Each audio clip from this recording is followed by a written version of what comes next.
Athlete recovery, post-workout secrets.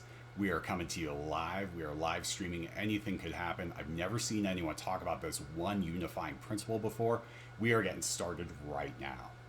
I'm David Barr. If you see right away it's happening. If you want to get bigger, faster, stronger, get leaner, go longer, hit that subscribe and then the little bell so you don't miss the latest tips and tricks and flubs when we are live. So, got to hurry this one up. Got to go see Black Panther. I'm a little suspicious of any movie that has a 97% critics rating on Rotten Tomatoes. I'm still not fully recovered from Wonder Woman, but I'll go see it. I'll be optimistic. But hey, speaking of recovery, not bad, maybe. Okay, one principle. This one is big. I've never seen anyone talk about this. You don't want to miss this one because we really need to reset the way that we think about recovery and adaptation. And this is yet another element that's going to help us do this. It's going to help us advance the field, have a higher fidelity conversation. And this one kicked off when I was doing an exam prep for the CSCS Prospective Strength Coaches. And we had a great discussion about not so much recovery interventions, but we were talking about lactate and anaerobic metabolism. And it was really, really, I don't want to say innovative, but it was more engaged. The students were very, very engaged with this. Everybody's nodding along and asking questions and really emphasized that lactate is not a source of fatigue, right? Everybody's cool with that. Yep, everybody's nodding along and asking other questions. Totally cool. We get to the break and suddenly everybody is talking amongst themselves about recovery techniques to get rid of lactate.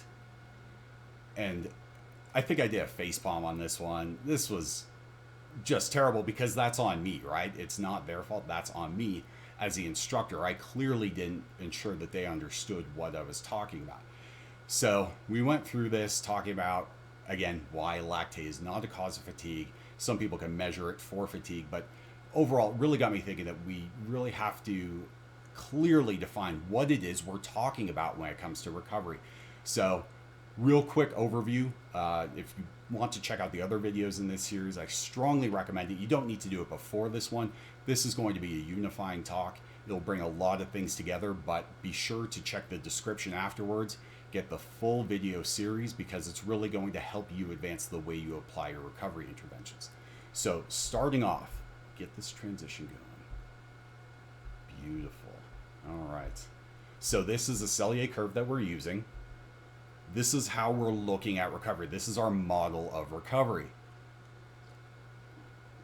Now, the way we're doing this, the workout's the bomb. It's causing a stress to our body. Stress is not bad. Stress is one of those worry words that we tend to freak out about. We want to get rid of stress. Well, no, I mean, use stress as positive stress. That's exactly what we want. It's the very reason we work out to begin with. Okay? That's a good thing. We want to stress our bodies when we work out. Now, sure, we're a little slower and weaker in the days after training. It's all good. No worries. Why? Because we hit that recovery point that's at baseline. We all want to hit that. But then we super compensate. We adapt. And it's that recovery adaptation response that we're all after. That's the key. The recovery adaptation response, it's not just recovery. Okay, so when you hear about recovery interventions, be very, very careful. Make sure the person who's talking about, who's writing about, make sure they define what they're talking about, because usually they're not actually talking about recovery adaptation. They're talking about just getting back to baseline recovery. Now, this is going to be a problem. I'll show you why in a second. The main principle we are covering today that's related to this is called proportionality. Now, I have to caution you, this is not just obvious when you hear it. This is actually intuitive. And when something's intuitive, we actually run the risk of ignoring all future information about it because we already know. Well, when you hear everybody knows or we already know, that's a problem, okay? Definitely a red flag. You need to look into this more deeply. And if you're a subscriber, stay tuned because you're going to want to see where we're going with this because it's going to directly impact your recovery interventions. Not specifically just recovery, but recovery adaptation, right? So when you hear recovery, you want recovery adaptation. That's the key. Okay, so proportionality is basically the harder your workout, the larger the magnitude of the stress response, and then ultimately the adaptation response. Okay? Now, when we start to mess with that, we get things that look like this. Damping or blunting. Okay, so you see how the dotted line is actually much smaller. It's a smaller curve. That's what most recovery interventions do if they're actually effective. We don't want that. What we want, typically, is not to accelerate our recovery rate. We want to actually increase the magnitude of that adaptive response, that adaptation response, increase the amplitude of that curve. And we'll take a look at that in a second. But for now, looking at most recovery interventions that people talk about, especially when they're research-based, this is what they do. They cause that damping or blunting effect. It's that horizontal compression. Yeah, sure, it's going to accelerate our recovery rate, but it does so in a way that we typically don't want. Now, when we break down our interventions, figure out what exactly we're doing, there's two ways to look at this, okay? The first way is looking at the impact that is affecting the workout itself, okay? This is going to be your impact intervention, something that's going to change how hard you work out, change the way your body responds to this. And the more traditional way of looking at this is going to be examples of, say, sleep deprivation or dehydration. In those situations, you're just not going to have a very good workout, and you know that the subsequent adaptive response is going to be hindered. It's going to be that dotted line, and this is very intuitive. So we're starting off nice and easy, something that everybody understands, hell, everybody experiences, right? So it's one of those things that we need to start off gently with something that we understand so we can go into areas that we may not fully understand, even though we're actually applying some of these recovery interventions that we may not fully have fleshed out. So second one is going to be, this is more of a tenuous connection for illustrative purposes only, okay? Because NAC is a very, very powerful antioxidant. It can actually increase or improve aerobic performance, but it might also impair this subsequent adaptation response. So I'm referring to this as non-traditional in terms of the impact that we're affecting through our interventions. Okay, so again, these are the impact. This is focused on the workout, not so much what's happening after the workout. Now, there is a way to impact what happens after the workout. Let's take a look. That is the response element. That is looking at the inflammation response that happens after. It doesn't always have to be inflammation. Could be other processes involved in that repair remodeling response that we have. But look at the difference on the curve. Okay, this is going to be further along. You're not impacting the workout. This is post-workout. Okay, this is not post-workout nutrition. That is intermediate recovery, nutritive recovery. Talk about that in a different video. So again, be sure to check out the other vids in this series. But for this one, the response, messing around with inflammation is typically not a good thing. Again, it's okay. It might affect recovery time, but it's also going to impact our overall amplitude of that recovery adaptation response. We don't want that. So things like NSAIDs, maybe icing, for example, compression, probably a good example. These are things that everybody wants to use because we want to get rid of that stress. We want lower CK levels. CK is typically a marker of muscle damage.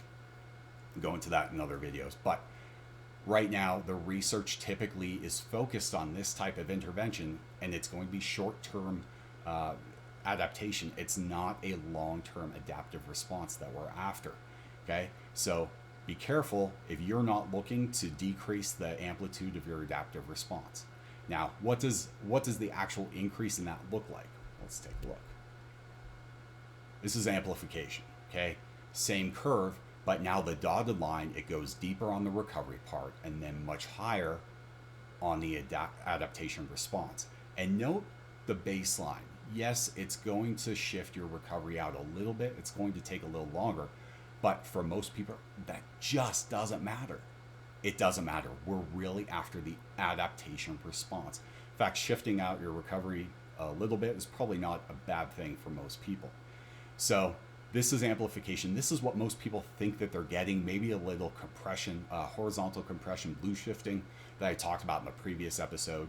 But really know that this is what we're after. So how do we affect this? How do we cause this?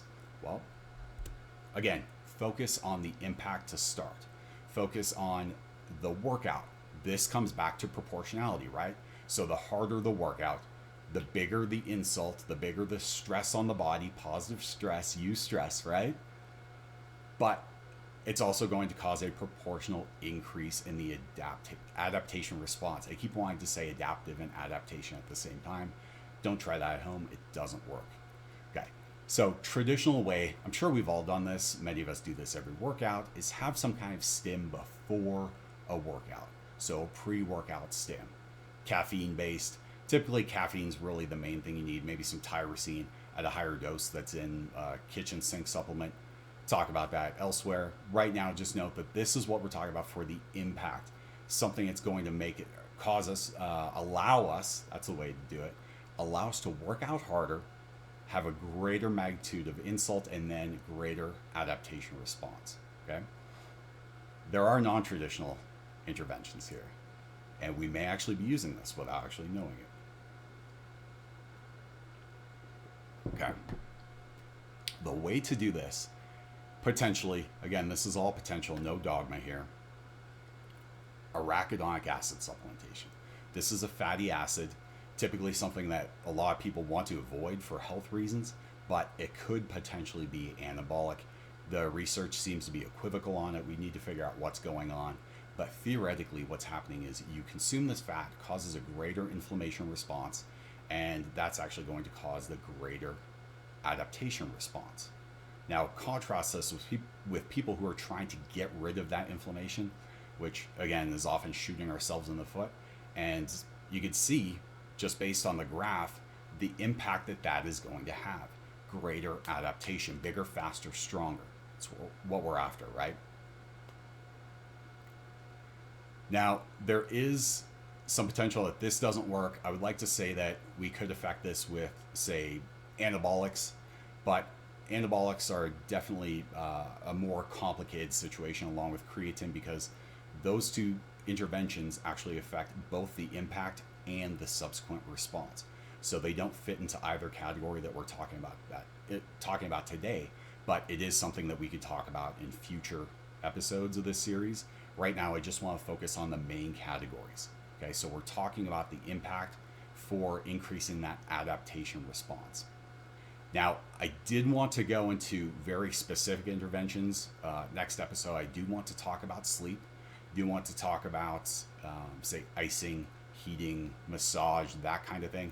I'd actually like to hear from you. Let me know in the comments below what recovery interventions you want me to cover, because we really have to optimize everything. We have been going down the wrong track for so long that we really have our work cut out for us to change our thinking back to a higher fidelity way of thinking, and then actually apply the interventions based on that. Okay? So definitely be sure to check out the rest of the videos in this series. I'll link to it in the description. I'll link to it right in the card in the top right. It's really going to help you have that higher fidelity conversation to help you advance that field and your subsequent application of recovery-based interventions. We don't want to be shooting ourselves in the foot. So this is a live stream, as you can probably tell. I'm David Barr. Thanks for watching. Until next time, raise the bar.